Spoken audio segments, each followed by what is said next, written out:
वंदे मातरम। बिहार झारखंड की बात में स्वागत है आपका। मैं हूं आपके साथ काजल ठाकुर। झारखंड के मुख्यमंत्री हेमंत सोरेन ने झारखंड विधानसभा के सभागार में आगामी 9 और 10 अगस्त को रांची के मोरहाबादी मैदान में आयोजित होने वाले झारखंड जनजातीय महोत्सव के प्रतीक चिन्ह का अनावरण किया। और इस दौरान हेमंत सोरेन ने कहा कि राज्य गठन के बाद पहली बार आगामी रांची के ऐतिहासिक मोरहाबादी मैदान में झारखंड जनजातीय महोत्सव का भव्य आयोजन किया जा रहा है और ये कार्यक्रम राज्यवासियों के लिए गौरव की बात है। इस कार्यक्रम में झारखंड के अलावा दूसरे राज्यों से भी जनजातीय समुदाय के प्रतिनिधि और अन्य लोग पहुंचेंगे। आज हम सभी लोग इस कार्यक्रम के प्रतीक चिन्ह का अनावरण कर रहे हैं। मुख्यमंत्री ने कहा कि जनजातीय समुदाय के उत्थान के लिए राज्य सरकार निरंतर प्रयास कर रही है। ऐसे कार्यक्रम को आने वाले समय में भी हमारी सरकार और मजबूती प्रदान करेगी। मुख्यमंत्री हेमंत सोरेन ने कहा कि झारखंड जनजातीय बहुल राज्य है।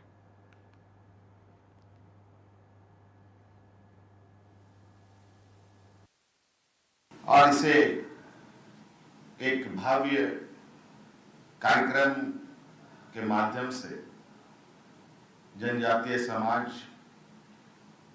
की आवाज को बुलंद करने का एक प्रयास सरकार ने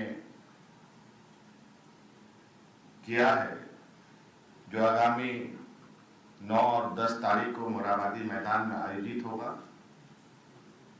और निश्चित रूप से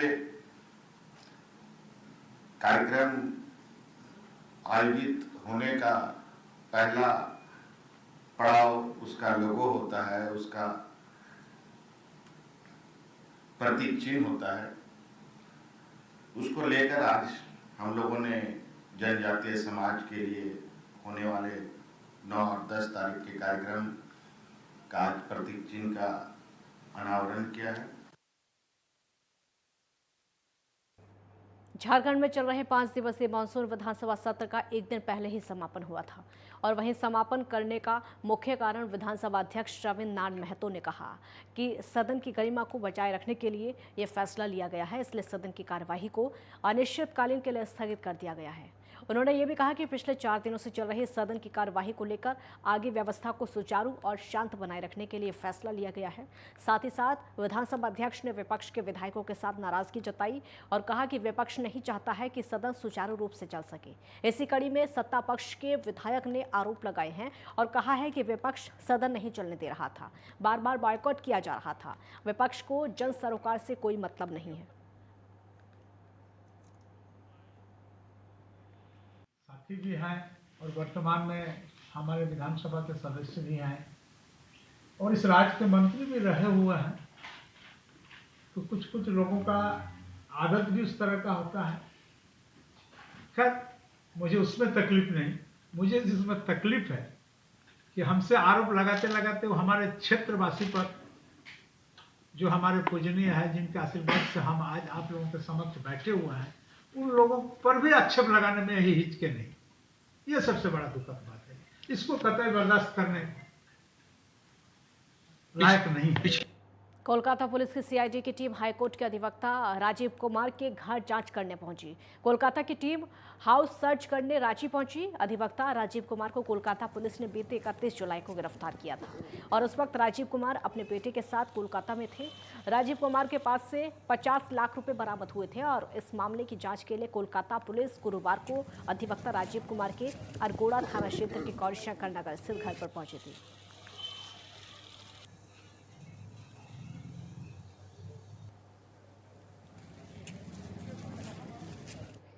हजारीबाग जिला प्रशासन ने सौहार्दपूर्ण मुहर्रम के लिए हिंदू मुस्लिम एकता समिति के सदस्यों के साथ में बैठक की। बैठक में कई दलों के कार्यकर्ता और कई समुदायों के लोग मौजूद रहे। इस दौरान उपायुक्त ने नैन्सी सहाय से कहा कि पूर्व के भाटी मुहर्रम जुलूस का मार्ग निर्धारित है। किसी भी तरह की आपत्तिजनक सूचना और टिप्पणी होने पर कोई भी व्यक्ति जिला प्रशासन को इसकी सूचना दे सकता है। इसके लिए प्रशासन ने एक नंबर जारी किया है। पुलिस अधीक्षक मनोज रतन चौथे ने कहा है कि सोशल मीडिया पर जिला प्रशासन पैनी निगाहें बनाए हुए है। किसी तरह का आपत्तिजनक पोस्ट किसी भी समुदाय के लोग करते हैं तो उनके खिलाफ कानूनी कार्रवाई की जाएगी।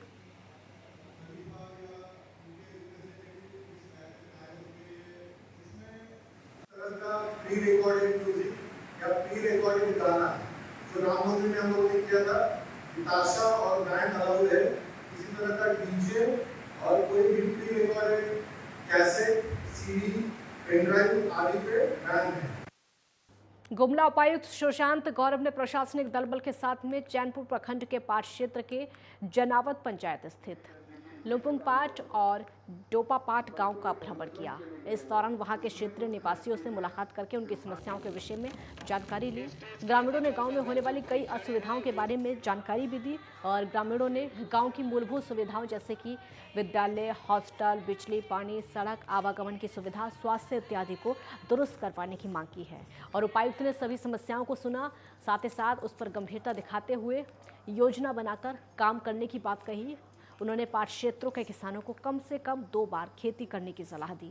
साथ ही कहा कि अगर हर किसान अपने खेत में 2 बार खेती करना शुरू कर दे तो सभी किसानों और गांव की आर्थिक स्थिति मजबूत हो जाएगी। इसके लिए जिला प्रशासन के अधिकारियों से ट्रेनिंग और आवश्यक सलाह के लिए संपर्क स्थापित करने की बात कही।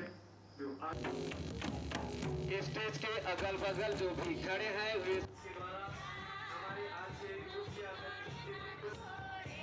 लुपुंग पाट गांव और टोका पाट जो है, ये 2 जगह जो जामपानी पंचायत में आता है, वहाँ हम लोगों ने विजिट किया। वहाँ पर पूरी टीम, प्रशासन की टीम ने ये देखा कि लोगों की जो आकांक्षाएं हैं, वहाँ विकास की जो और बातें हैं वो हम लोगों ने बताया है। किस तरह से हम लोग उनको वापस जोड़ सकते हैं, कुछ सरकार के फंड से, कुछ उनके विकास के अपने ही कदम से, को भी समझाया गया, उनकी समस्याओं से अवगत हुआ गया है और हम लोग कोशिश करेंगे कि उन आकांक्षाओं पर हम लोग भी खरा उतरे और जितनी जल्दी हो सके उनको सेवा दिलाएं। देवघर वन विभाग कार्यालय में वन प्रमंडल पदाधिकारी सामाजिक वानिकी के खिलाफ वन रक्षकों का बगावत अभियान जारी है और मामले ने तूल भी पकड़ लिया है।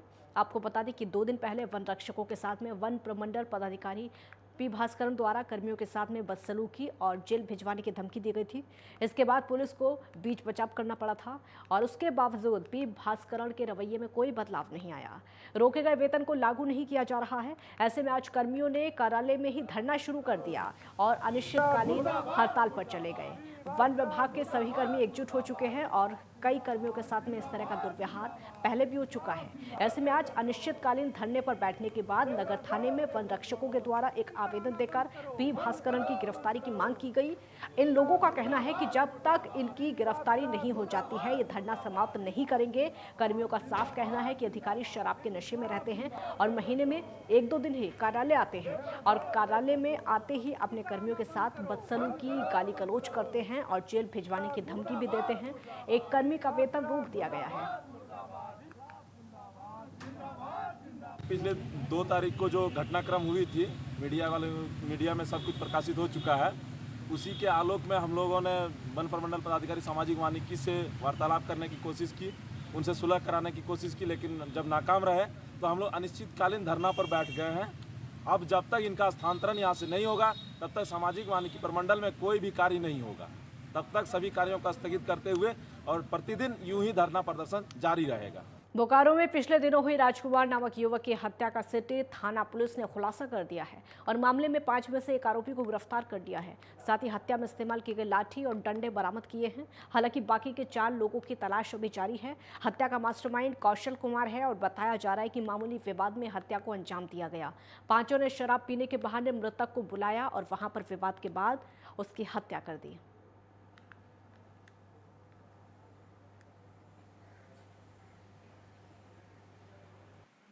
ये बात सामने आई है कि घटना के दिन 4-5 लड़के, जिनका नाम आपका कौशल बिहारी, चंदन, सोनू, संतोष और अभय, ये चारों जो ये 5-6 जो लड़के थे, ये मृतक को फ़ोन करके बुलाए और वहाँ पे इनकी एक शराब पार्टी चली। शराब पार्टी के पश्चात जो है कि अचानक में एक छोटी सी बात को लेकर लोग के बीच में लड़ाई झगड़ा हो गई।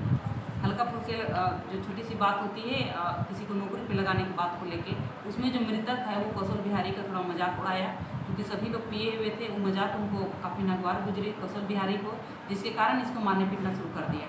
देवघर के जसीडी थाना क्षेत्र के जीरमो गांव में एक ऐसी घटना घटी जिसको सुनकर और देखकर लोगों का दिल दहल गया। एक मां इतनी निर्दयी हो गई कि पारिवारिक विवाद से तंग आकर अनाज समेत पूरे घर को आग के हवाले कर दिया और अपने 3 साल की बच्ची को लेकर कुएं में कूद गई, जिससे बच्ची की मौत हो गई, जबकि महिला को ग्रामीणों ने निकाल लिया। परिजनों ने बताया कि अक्सर पति से इसका झगड़ा होता रहता था। देर रात भी झगड़ा हुआ, जिसके बाद महिला के ससुर ने महिला के पिता को फोन करके बेटी को समझाने के लिए कहा। इससे महिला और गुस्से में आ गई और फिर घर में रखी गाड़ी और सारे सामान को आग के हवाले कर दिया, जिससे पूरा घर जलकर राख हो गया। इसके बाद महिला गुस्से में निकली और गांव के पास ही एक कुएं में अपने 3 साल की बच्ची को लेकर कूद गई। काफ़ी हल्ला होने के बाद ग्रामीणों ने कुएं से इस महिला को तो निकाल लिया, लेकिन बच्ची ने कुएं में ही दम तोड़ दिया। जसीडीह थाना पुलिस मामले की जांच में जुटी है।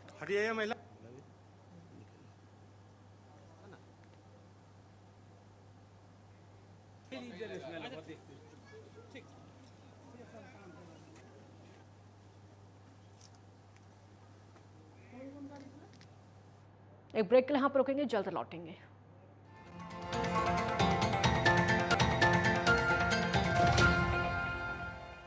ब्रेक के बाद एक बार फिर स्वागत है आपका। बिहार के 3 जिलों में आंधी तूफान से 6 लोगों की मौत हो गई है, जिसके बाद मुख्यमंत्री नीतीश कुमार ने मृतकों के परिवार को 4-4 लाख के मुआवजे का ऐलान कर दिया है। सीएम ने ट्वीट करके इस बात की जानकारी दी है। उन्होंने अपने ट्वीट में लिखा है, जो ट्विटर प्लेट है, कि राज्य के 3 जिलों में वज्रपात से 6 लोगों की मृत्यु दुखद है।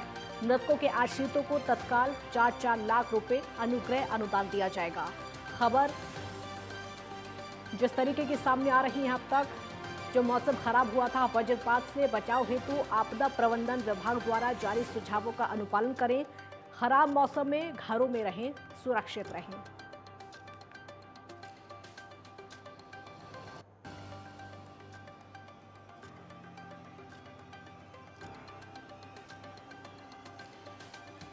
बिहार के नेता प्रतिपक्ष तेजस्वी यादव ने ईडी और सीबीआई की लगातार हो रही छापेमारी पर बड़ा बयान दिया है और एक बार फिर से बीजेपी को आड़े हाथों लिया है। तेजस्वी यादव ने कहा है कि सभी जांच एजेंसी बीजेपी के प्रकोष्ठ की तरह काम कर रही है।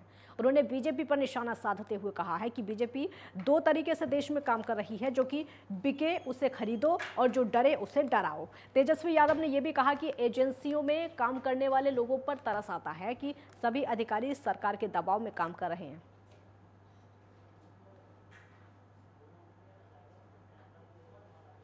आज जितनी भी जांच एजेंसियां हैं, एक बीजेपी का पार्टी का प्रकोष्ठ जैसे होता है वैसे बन रहे हैं। मतलब बीजेपी के हाथ में खिलौना। और हमको दुख इस बात का है कि जितने लोग जांच एजेंसी में हैं, आज मजबूरन उनसे ऐसा काम कराया जा रहा है क्योंकि दबाव इन अधिकारियों पे इतना ज्यादा है कि न्यायपूर्वक जांच नहीं हो पाती। औरंगाबाद में किसान के बेटे ने बीपीएससी में 310वीं रैंक हासिल की है, जिसके बाद से परिवार में खुशी का माहौल है। आपको बता दें कि बीपीएससी की 66वीं परीक्षा का रिजल्ट घोषित किया गया है। परीक्षार्थियों में खुशी की लहर दौड़ी और औरंगाबाद जिले के वार्ड नंबर 31 कंगटी गांव निवासी सुरेंद्र सिंह के बेटे साकेत कुमार ने कमाल कर दिया और जिले का नाम रोशन कर दिया है। साकेत के पिता किसान हैं और किसानी करके अपने परिवार का पालन पोषण करते थे। आज बेटे को मिली सफलता से पूरे परिवार में खुशी की लहर दौड़ गई है। और वहीं बीपीएससी 66वीं रैंक लाकर औरंगाबाद जिले की मोनिका श्रीवास्तव 6ठे स्थान पर रही। वहीं औरंगाबाद के अंकित सिन्हा ने 8वां स्थान प्राप्त किया।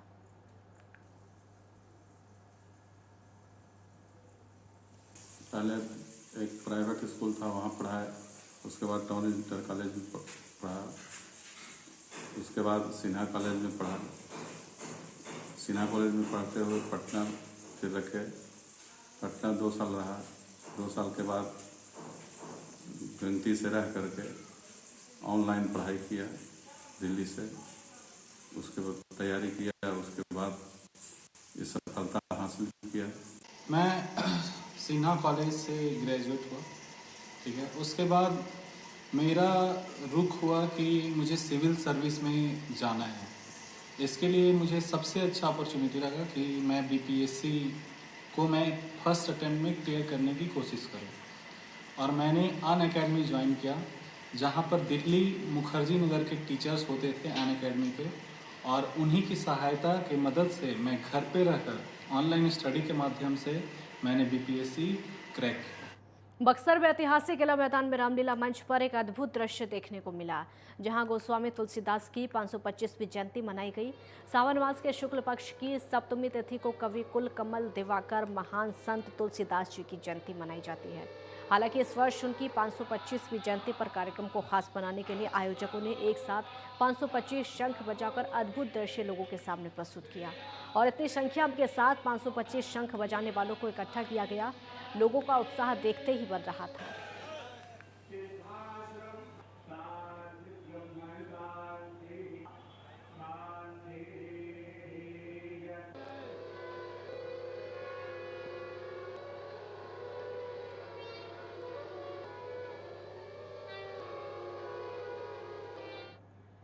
कैमूर जिले के दुर्गावती थाना क्षेत्र के खजूरा गांव के पास में सामने आ रहे एक ट्रक ने तेज रफ्तार स्कॉर्पियो में टक्कर मार दी। इस हादसे में स्कॉर्पियो गाड़ी चालक की मौके पर ही दर्दनाक मौत हो गई और इस हादसे के बाद वहां पर मौजूद लोगों ने एनएचआई और दुर्गावती पुलिस को सूचना दी। आनंद फार्म में स्कॉर्पियो चालक को इलाज के लिए प्राथमिक स्वास्थ्य केंद्र दुर्गावती ले जाया गया, जहाँ पर डॉक्टर्स ने उसको मृत घोषित कर दिया। हादसा इतना जबरदस्त था कि स्कॉर्पियो गाड़ी के अगले हिस्से के परखच्चे उड़ गए और वहीं इस हादसे में मृतक की पहचान करके परिवार को सूचित कर दिया गया। मृतक के परिवार के आने के बाद पोस्टमार्टम की प्रक्रिया पूरी होगी।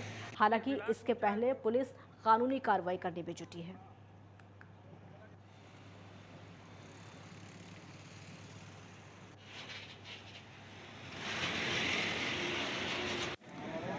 जहाँ तक हमको जानकारी है कि अभी जो घटना घटा है इसमें खजूरा के समीप है और यहाँ जो स्कॉर्पियो वाले हैं ये काफ़ी स्पीड में थे और बगल में ट्रक खड़ा था, उसी में टक्कर मारते हुए फिर यहाँ पर भी एक गाड़ी खड़ी थी, उसी में टक्कर मार करके और गाड़ी पूरी तरह से क्षतिग्रस्त हो गई है। वाल्मीकि नगर बैराज से भारी मात्रा में गंडक नदी में पानी छोड़े जाने के बाद एक बार फिर से गोपालगंज में बाढ़ का संकट मंडराने लगा है। यहां तक कि दियारा इलाके के कई गांव में पानी फैल गया है और लोगों को परेशानियों का सामना करना पड़ रहा है, लेकिन जिला प्रशासन की तरफ से कोई सुविधा उपलब्ध नहीं करवाई गई है। कई गांव ऐसे हैं जहां पर दिक्कतों का सामना करना पड़ रहा है और रामनगर के पास की अगर बात करें तो यहाँ सड़क पर पानी बह रहा है। सबसे ज़्यादा परेशानी बच्चों और मवेशियों को हो रही है।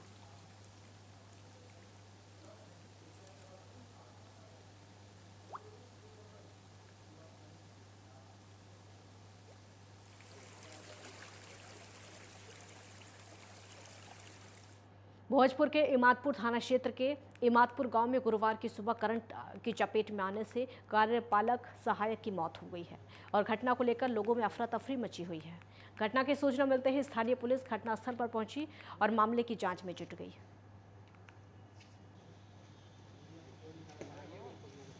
सब्जी लाने के लिए। अच्छा। हाँ, उसी दौरान इनको बाजार में सब्जी घेरा हुआ था करंट से। अच्छा। बीम जो बांधा जाता है वो तार जो होता है ना, हाँ। उसी तार से करंट घेरा हुआ था। अच्छा। उसी दौरान इनको करंट लगते। मधुबनी जिले के बासोपट्टी थाने के भैयापट्टी में युवती ने फांसी लगाकर आत्महत्या कर ली। सूचना के बाद मौके पर पहुंची पुलिस ने युवती का शव पंखे से नीचे उतारकर पोस्टमार्टम के लिए भेज दिया। युवती की पहचान मनीषा कुमारी के रूप में की गई है और बताया जा रहा है कि युवती अपने माता पिता के साथ में दिल्ली रहती थी। 1 महीने पहले ही भाभी के साथ में घर आई थी। पुलिस ने बताया कि पोस्टमार्टम रिपोर्ट आने के बाद ही आत्महत्या का कारण स्पष्ट हो सकेगा।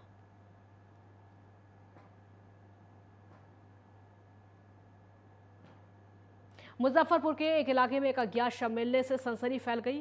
दरअसल मामला जिले के औराई थाना क्षेत्र के रामपुर चौर का है, जहां पर एक शव पानी में तैरता हुआ नजर आया और वहीं स्थानीय लोगों के द्वारा घटना की जानकारी औराई थाने पुलिस को दी गई।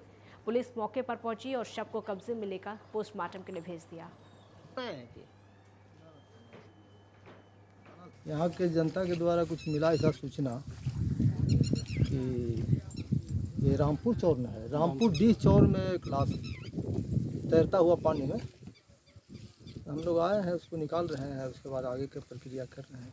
खबर रोहतास जिले से है, जहां पर नासरीगंज प्रखंड के धनाव पंचायत के धनाव गांव में ठोस और तरल अपशिष्ट प्रबंधन के लिए ग्रामीणों के बीच में नीले और हरे रंग के डस्टबिन का वितरण किया गया। इस कार्यक्रम का शुभारंभ जिला ग्रामीण विकास अभिकरण के निदेशक मुमताज आलम ने किया। कार्यक्रम में डीआरडी के डायरेक्टर का स्वागत पंचायत की मुखिया अफसाना खातून ने बुके और शॉल देकर किया। इस अवसर पर मुखिया ने कहा कि पंचायत शहरों की श्रेणी में स्वच्छ और सुंदर दिखेगा, जिस पहल हो चुकी है और इस मुहिम में पूरे पंचायत की एकजुटता हिस्सा लेगी और स्वच्छ भारत यहाँ पर दिखेगा, साथ ही साफ गांव भी दिखेंगे। ये प्रोवाइड कर रही है, यहाँ तक कि हमारे घर तक पहुँचने की कोशिश कर रही है कि हम कुछ अच्छा कदम उठाएं, हम उनके तरफ सपोर्ट बढ़ाएं अपना भी, ताकि किसी तरह भी हमारा जो भारत है वो स्वच्छ देशों की गिनती में आगे आ सके। इसके अलावा मैं आप लोगों से ये कहना चाहती हूँ कि एक इंग्लिश में प्रोवर्ब है, cleanliness is next to godliness, अर्थात स्वच्छता भक्ति का मार्ग है। ये 7 निश्चय फेज 2 में हर पंचायत में सूखा और गीले कचरे के निपटान के लिए लोगों को आज dustbin, pedal rickshaw, e rickshaw दे करके रवाना किया गया है। कल से इस पंचायत में जो फेज 2 का काम है वो पूरी तरह से शुरू हो जाएगा। ठोस तरल अपशिष्ट प्रबंधन ने पहला पंचायत फरसिया दिया, जो जिले का एकमात्र पंचायत था। उसके बाद ये हमारा सब दूसरा पंचायत है जिसको ODF प्लस एक तरह से डिक्लेयर किया जा रहा है, और 2-4 दिन के अंदर हमारा अमियावर में भी वहाँ पे ये कार्यक्रम आयोजित होगा। हम आशा करेंगे कि सर वहाँ पर भी आए, स्वागत है। बिहार झारखंड की बातें फिलहाल इतना ही। आप देखते रहिए नेटवर्क 10। जय हिंद।